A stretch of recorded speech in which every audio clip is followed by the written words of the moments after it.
Hi, welcome back to another Young at Art at Home project. My name is Sylvie with Steamboat Creates, and today we are going to be making a cardboard abstract creation.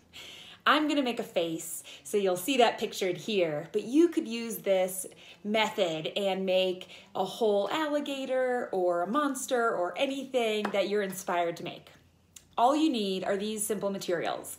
You'll need some cardboard of the thinner size so that it's not too thick because we're going to be cutting through it. You'll need a pair of scissors, and you'll also want either some paint. This could be a fun project to paint on the cardboard, and if you don't have paint, you can also do it with markers. And that's what I'll be using today. And then you'll also want some kind of glue, either the wet glue or a glue stick. The wet glue will just take a little longer to dry, but can help some bigger pieces stay together longer, depending on what you plan to do with your abstract creation. All right, so let's get started. We are going to first cut out the base of your image, of your creation. I'm going to use this big piece of cardboard to make the face. So first I'm going to cut out the face. You'll notice that this is not a perfect face shape. It's not the same shape as mine. It's not a perfect circle. And that is part of what abstract means.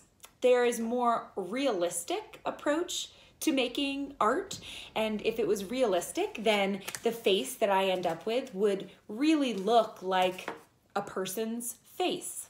Abstract is where you get to have a little more fun with being creative about how does the material you're using speak to you, and what kind of shapes do you see in the face or whatever it is you're creating that you can exaggerate or you can represent in the materials you're using. So don't worry about it being realistic. Have fun with making this abstract. So now I'm going to cut out different shapes out of the other cardboard that I have for hair and ears, nose, mouth. And if you're making something that is a full body of like a dinosaur, you might cut out the legs and the tail and any spikes or anything like that. So now I'll cut out all the different pieces that I'm going to attach to this face. Now I have a lot of different facial features cut out. So I've got some hair for the top of his head. I've got a couple ears here. I've got some eyes, and I'm layering the eyes. So this is something you can get creative with since this cardboard is rather thick along the side. It's not the thickest cardboard, but because it's still thin enough I can cut it, but I'm using it to layer it so that it'll have even more of a 3D effect. It'll have some depth. I've got a nose, I've even got a mustache to go over the mouth. So now I am ready to start coloring the different features and the face that I've created. So I'm using markers to color in my features, but you could also get out the paint, and it could be a little bit quicker if you're going to color in the whole face. And you can also have a lot of fun with mixing colors with paint and that kind of thing. Just make sure that you're keeping your surfaces safe. So you could use a piece of cardboard that you didn't use yet as a backdrop, something on the floor or the table that you're using to paint on. And it also can be useful for coloring, so you can color right up to the edge without then marking on your table at home. So now I'll get started with adding some color.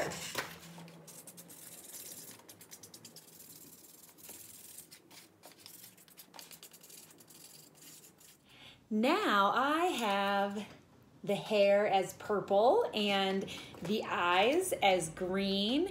And I also decided that the cardboard I'm gonna glue the eyes onto, I'm gonna leave that cardboard color because I like that light brown. And I've got the mouth with the mustache so that I can have it ready to glue on. So the next step is gluing it down. And again, you can use a wet glue or a glue stick. The benefit to the glue stick is it's gonna dry a lot faster. So I'm going to make sure that all of my features are arranged on my base piece of cardboard the way I want them, and then I'm gonna start gluing them down.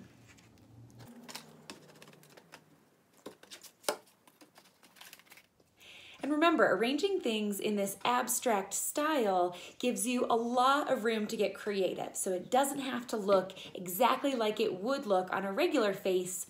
You can move it around to create more expression. Maybe what you're creating is a little angry, or maybe it's surprised, and you can take those features and make them more exaggerated. It doesn't have to look exactly like a real face. And here it is. So this is my abstract face that I created, and I hope you have fun creating an abstract creature or face made out of cardboard and some fun colors if you'd like to add that to it on your own.